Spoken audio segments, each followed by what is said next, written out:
สบายดีน้องบุญตาสบายดีสบายดีตอนค่ำๆแรงๆพี่น้องเอ๋ยเนาะพ่อกันอยู่บ้านน้องบุญตามื้อนี้อยู่เฮือนเพิ่นมื้อนี้เนาะอยู่เฮือนไสน้อมื้อนี้มาแต่ดำนาซอย มา โม มาแต่ดำนาซอยหมู่โอ้มาแต่ดำให้ดำนาซอยหมู่นาเจ้าของเด้ฉัน บ่ทันด นาเจ้าของบ่ทันได้ดำเนาะ ำ ก็ได้หลังไฟอยู่เทิงเฮือนเลยพี่น้องเอ๋ยเวลาฝนตกฝนลิ้นก็จะบ่ยากปานใดพี่น้องเอ้ยเข้าแอมแรงเดี๋ยวที่จะมาภาพบรรยากาศมันค่ำพี่น้องเอ้ยมื้อนี้ก็ได้เนาะ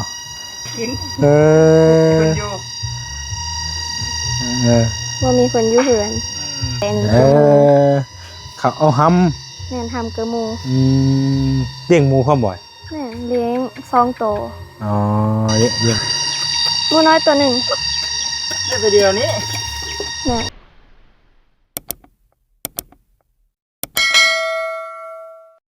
สบายดีน้องบุญตา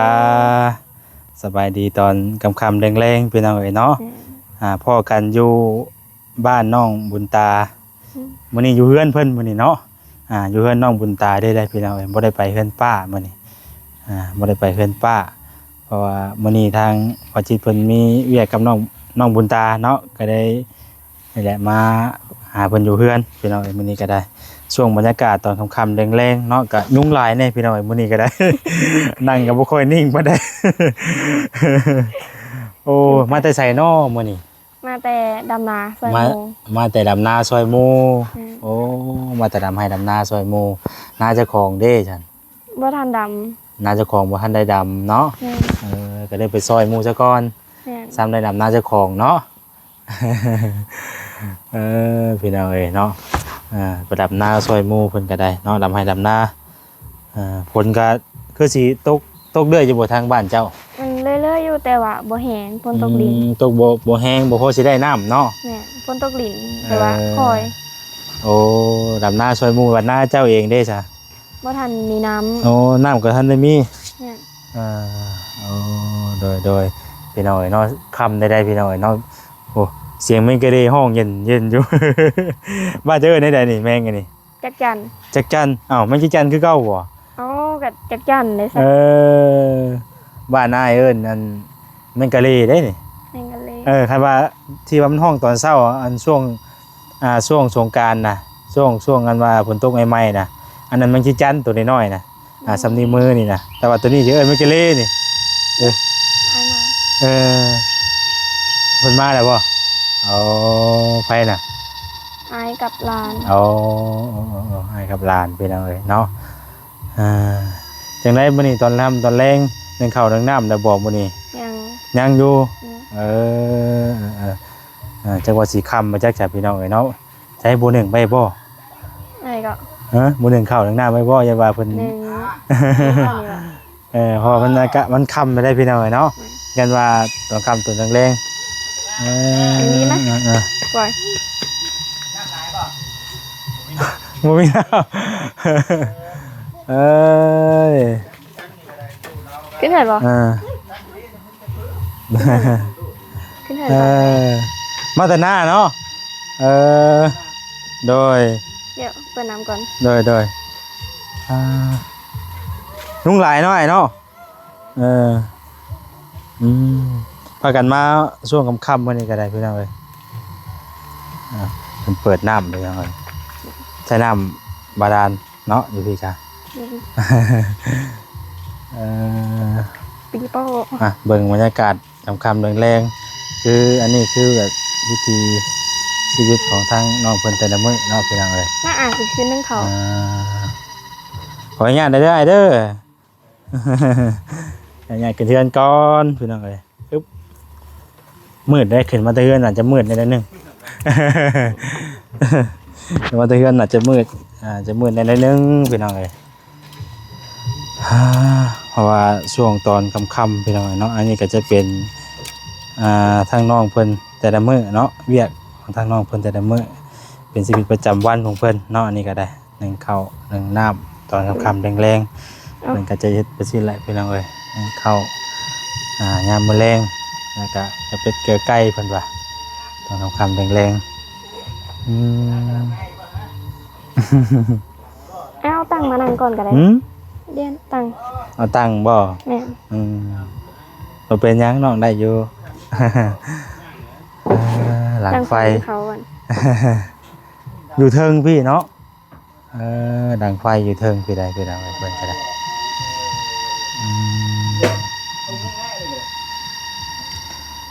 หลังไฟ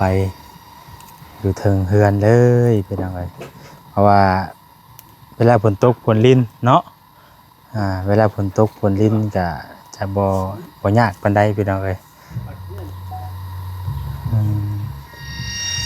เข้ายามมื้อแลง ให้มาบุญตาพี่น้องเอ้ยหลังจากที่มาแต่ทำให้ดำนาเนาะค่ำๆแรงๆ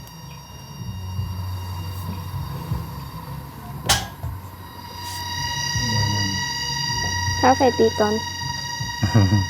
หลังพื้นอีกเนาะ หลังพื้นส่วนมากมีแต่สุมพื้นดูสิบ่เนาะบ่ได้ใช้ทานบ่ บ่ ใช้พื้น ใช้ฟืนเอา ใช้พื้นได้พี่น้องเอ้ยอยู่ทางเทิงนี่ก็เป็นหญ้าเนาะนี่ แม่นมีหยา ไฟนี่ลูกแห้งก็บ่ได้เด้พี่น้องเอ้ย แหมแห้งก็บ่ได้อีกเด้เนาะย่าน เพราะว่า ลูก เป็น บ่ไฟ ตัวนี้เป็นรังหญ้า เดี๋ยว ภาพก็สิมืด ไฟ หน่อย หม นึ ด งพี่น้องเอ้ยติดอยู่บ่เนาะ จ้ะเด็กๆบ่ เออ ถ้าเบิ่งไฟติดก่อน อันนี้เอาอหย่างก็เป็นแนวอ้อยแนวจุดยางบ่ แม่นเป็นยางตีรถ ยางกินรถพี่น้องเอ้ยไอ้ฟืนจะเป็นหม้อครัวเนี่ยครัวเพิ่นพี่น้องเอ้ยนั่งข้าวนั่งน้ำอยู่ในนี่เลย มากับบ่จิตพี่น้องเอ้ย สบายดีเด้อบ่จิตเด้อ สบายดี เอ คุย อ มาเรียกกระเพิ่นแน่พี่น้องเอ้ยเนาะ หน่อย ดีสูงคำเลยนะ ช่วงค่ำมาช่วงค่ำคำว่าค่ำที่แบบบ่พ่อน้องเพิ่นบัดนี่ มาแต่ลำหน้า เพิ่นมาแต่ลำหน้าบัดนี่ให้น้องบุญตาเพิ่นมาแต่ลำหน้าบัดนี่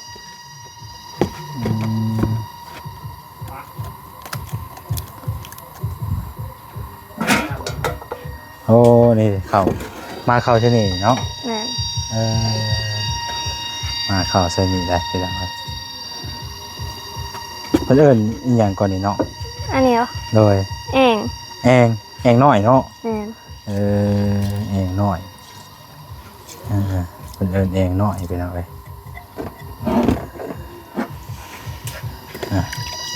เดี๋ยวที่จะมาภาพบรรยากาศมันค่ำพี่น้องเอ้ยมื้อนี้ก็ได้เนาะคันบ่ตอนแรกที่แบบบ่เห็นภาพนี่ได้พี่น้องเอ้ย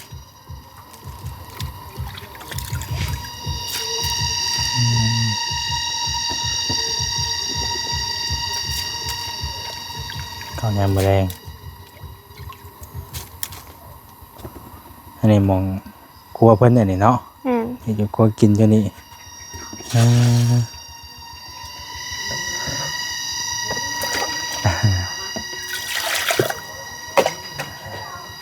ไฟติดแล้ว ดีแล้ว กำลังมาแต่ลำหน้าทางน้องเพิ่นก็ได้ยังบ่ทันได้อาบน้ำอาบในยังบ่จักบ่ ถ้าก็อาบแล้วกิน แล้วกินนี่เลย เดี๋ยวนะเพราะว่าเขาโรงเรียนกับเสียงแล้วมันบ่เนาะ แม่นแล้วแล้ว เสียงแล้ว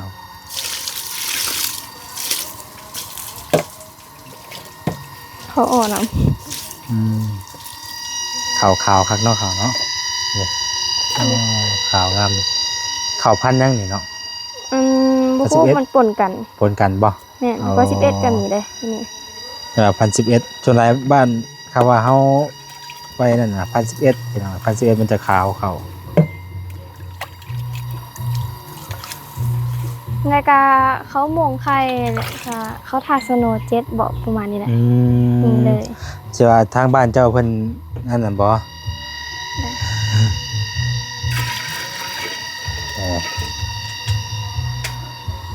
คิดไว้เนาะ ใครครั้งแรกไปแล้วเลยแม่จนดำเลยไปแล้วตรงนี้อันนี้น่ะควันไฟอูดตัวนี้เนาะแต่ว่าหญ้านี่เปลี่ยนใหม่บ่เนาะ แม่นเป็นใหม่ หญ้าเปลี่ยนใหม่หญ้าเปลี่ยนใหม่มันก็เลยยังบ่ได้ลำแต่ว่าใหม่นี่ตัวเก่า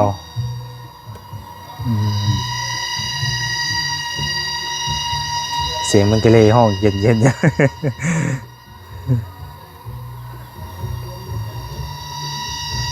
มีหยังได้กินแรงบ่นี่น้อง ยังบ่ฮู้ ยังบ่ฮู้อยู่ แม่ ว่าสิกินกับหยังเนาะอ่า แต่อายที่เขา เออแถวบ้านนี่ก็เพิ่นก็มีห้านขายกับข้าวกับหยังอยู่บ่ มีแต่ร้านขายเฟอร์ โอ้มีแต่ห้านขายเฟอ อ่า ยังไงนี่น้องเทียนเอ้ยเพิ่ง อันเพิ่ง โอ้เทียนเพิ่งเทียนเนาะเอิ้น อ่า เอิ้นหยังว่าไข่ บ่ได้ ไข่เทียน บอก โอ้ โอ้ยไปอยู่เหิน โอ้ โอ้ยไปอยู่เหิน เออ เขาไม่กิน เอ ค อน อยู่ เออ ว่ามีคนอยู่เหิน พี่น้องเอ้ย โอ้ มือ โป๊ก อุ่นพอดีอุ่นเข่าเลยนะเนาะเออ มันมีเจ็ดเป็นกินเป็นกินด้วยมันชุ่มแห้งโคตร เออ สบายดีเออ มีมาให้น้องบุญตา จำคำหน่อยนะ แม่ อ๋อ ท้าตัวนี้ได้จ้ะ นี่ก็ คนท้าอยู่ใช้ อันเพื่อนมาอันนั้นอยู่อันทางฮะ อืมอันนี้อูน้ำเพิ่นไปหน่อยเนาะอูน้ำกินน้ำกินบ่นี่เนาะ แม่นใส่อันแอ่งอันเละ มันน้ำกินเป็น บ่ ไร ดี ไปห บ่ น่อย ดี เออโอ้เสียงไม่ก็ดีเนาะชัดเจนแห้งก็ดีดอก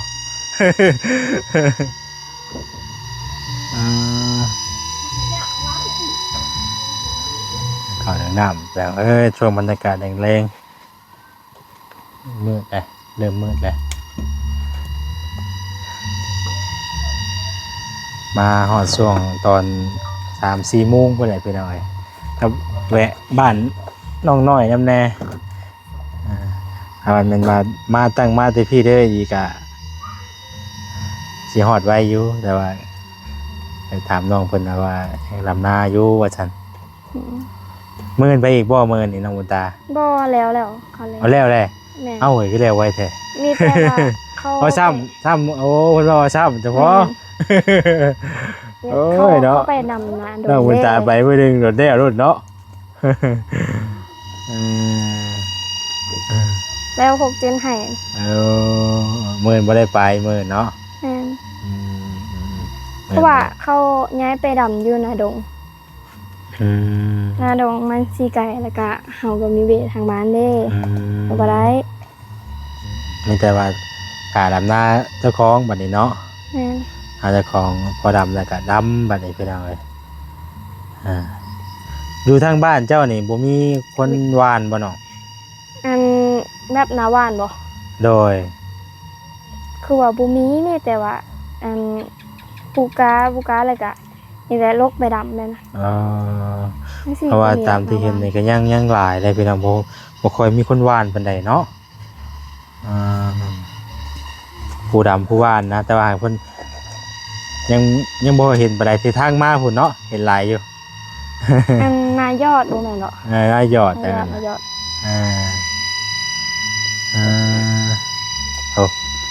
โอ้ชัดเจนขนาดพี่น้องเนาะ มีได้ยินอยู่ว่าเราพี่น้องอยู่วันวายฟังไทยแบบเสียงแบบนี้เนาะฟังไทยทางต่างประเทศพี่น้องมีอยู่บ่แมงอันนี้ห้องเนาะตอนค่ำแรงๆนะแต่บ้านเฮาน่ะจะมีแบบนี้นะตอนแรงๆนะช่วงมืดซุ่มเนาะตอนเวลากับ6 โมง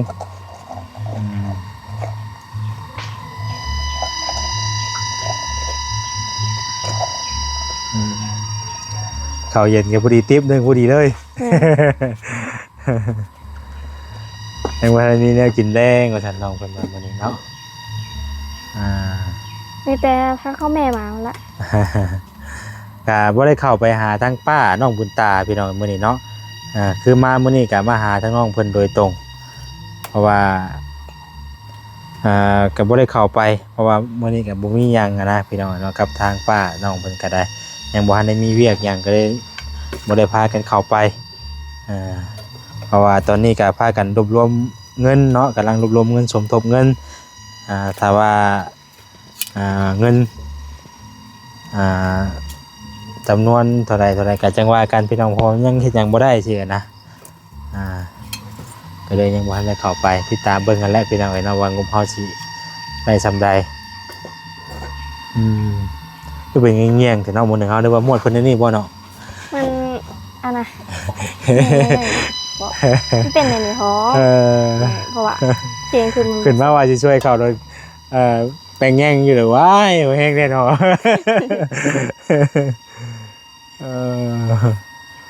เป็นน้ำมองผมแล้ววะอะไรแหน่นอยู่เนาะแน่น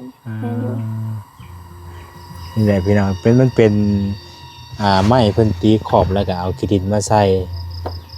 มันก็บ่เป็นหยังพี่น้องมันก็กันไฟได้อยู่แต่ว่ากันเฮาบ่อยู่แล้วต้องได้มอดไว้เนาะต้องได้มอดไว้พี่น้องมอดไฟบ่หยังไว้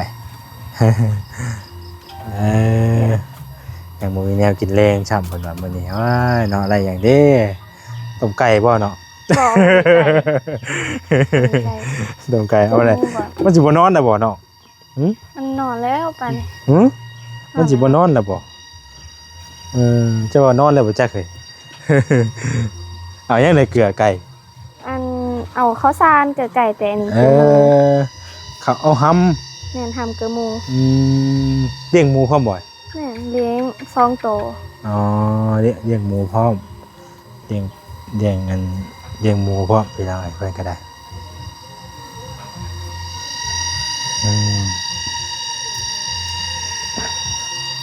นี่แต่ว่าไก่นอนป่าได้บ่จักเนาะได้ปลุกเอาแล้วนอนแล้วก็ได้มันนอนแล้วก็ปลุกเอาแล้วตื่นแล้วอยู่แล้วน้ำหมดเลย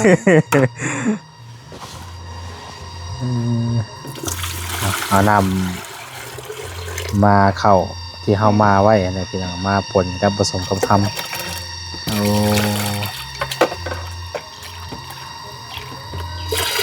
อันนี้นะคือแต่ละมือในน้องกับแบบนี้บ่เฮ็ดแบบนี้แต่มือบ่เนาะแม่เฮ็ดแบบนี้คู่มือเลยอันนี้คือตอนแรงเนาะตอน1ข้าวเกลือไก่เนาะแต่ละมือเนาะ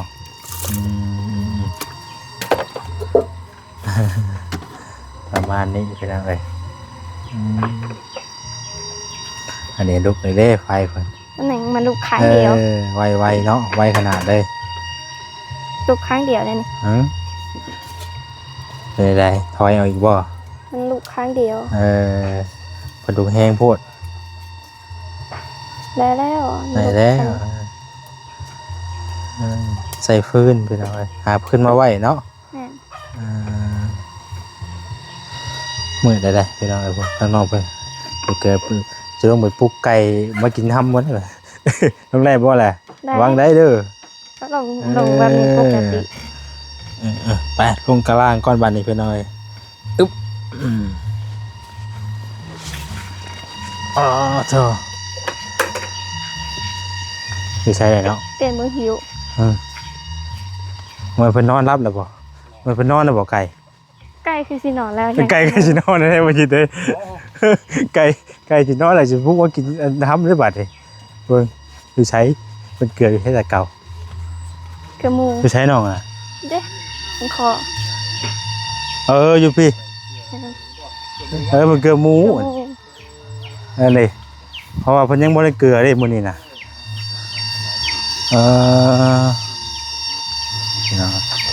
มันโหลดลงอยู่น่ะอันนี้ยังไม่ได้เกลือว่าเด้อดิเนาะโอ้ยยังไม่ได้เกลือแล้วเนาะนะปอ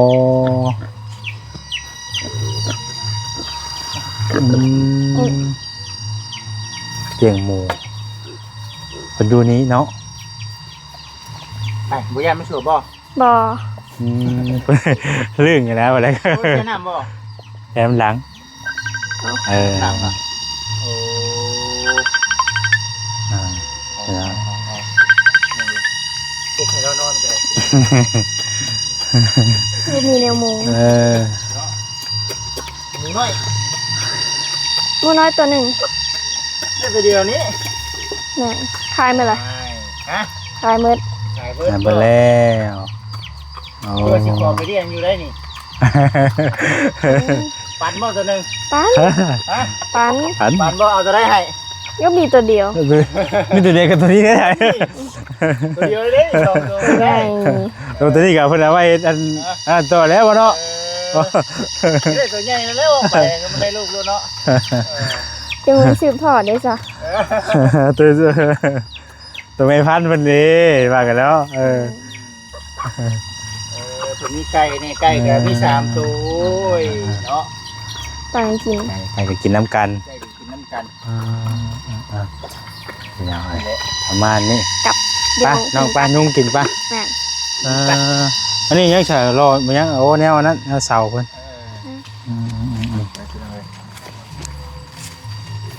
มีแต่สิกลับมันแล้วเฮาก็ได้แม่นกลับปะน้องเพิ่นแล้วทำได้ทำมืดแล้วเนาะบ่จิเนาะ บอก มานั่นนี่แหละบ่ อืม ใช่มาแต่ใช่ มาแต่นาลูก นอนแต่หน้า ไปดิ บ่มาแต่นาพูดเลย เออ ไป อ่า หน้าได้แถวดำได้ เดี๋ยวเลยป่ะพี่น้องสิกลับปะน้องเพิ่นก่อนบัดนี้มืดเด้ แม่นมืดอ่ะ เรียกเพิ่นก็แล้วได้พี่น้องเอ้ยเนาะไปน้องสิกลับป้าก่อนเด้อน้องเด้อ เลย สิกลับป้าก่อนพี่น้องเอ้ยเดี๋ยวเอานี่ให้น้องเพิ่นก่อน ไฟมีงัวให้เลี้ยง น้องอันนี้จะให้เจ้าซื้อไว้ซื้อน้ำเด้อ เป็นยังไงให้น้องเพิ่นไว้ซื้อน้ำซื้อน้ำให้กิน โอ้น้ำคือสิบ่ได้ซื้อหรอก ฮะเอาเนาะมันก็มันเป็น น้ำพายน้ำพ่นนี่ มันเป็นคำเว้านั่นแล้วเพิ่นแล้วสิหยังเจ้ากันเนาะอยากให้อธิบายอีกดีกว่า เงินดอก เออ เนาะ เป็นอย่างได้แต่น้องเพิ่นเฮาก็มีบ่หลายให้น้องเพิ่นพอได้ซื้อแนวเย็นกินน้ำหน้าไม่เมื่อยได้จ้ะไปเด้อน้องเด้อผู้ใดมื้อหน้ามื้อไหนทาง สบายดีเด้อ โดยสิมาหาไม้พี่น้องเอ้ยเนาะมื้อนี้ก็มันค่ำมันมืดแล้วก็ยุ่งหลายแน่นะ ให้น้องเลี้ยงยุงต่อ ไม่ได้เลี้ยงมันเกิดเอง มันสิเลี้ยงมันบ่ แม่มันเกิดเองมัน ไปจ้ะพี่น้องเอ้ย โอเค โดย ขอบใจมาก พี่น้องเอ้ยเนาะกลับประมาณนี้พี่น้องเอ้ยขึ้นมาขึ้นรถต่ออาจจะได้กอโตกลับก่อนบัดนี้พี่น้องเอ้ยเนาะอยู่ดีมีแฮงบ่สุขสุคนได้บัดนี้เนาะทางเฮาก็มามื้อนี้ก็คือว่าแหละพี่น้องเอ้ยว่าจิตเพิ่นเอาเงินมามอบให้น้องบุญตาเนาะทางเฮาก็จะเดินทางกลับบัดนี้เดี๋ยวแล้วกับป้าเราก็บ่มีหยังพี่น้องเอ้ยมามื้อนี้ก็เลยบ่ได้เข้าไปหาเรา แม่บ่มีเขาว่ามีเวียมีงานก็สิเข้าไปอยู่พี่น้องเอ้ยเนาะทางผู้รักผู้ใหญ่มอบหมายให้ก็สิเข้าไปอยู่นี่บ่มีหยังก็เลยพากันมา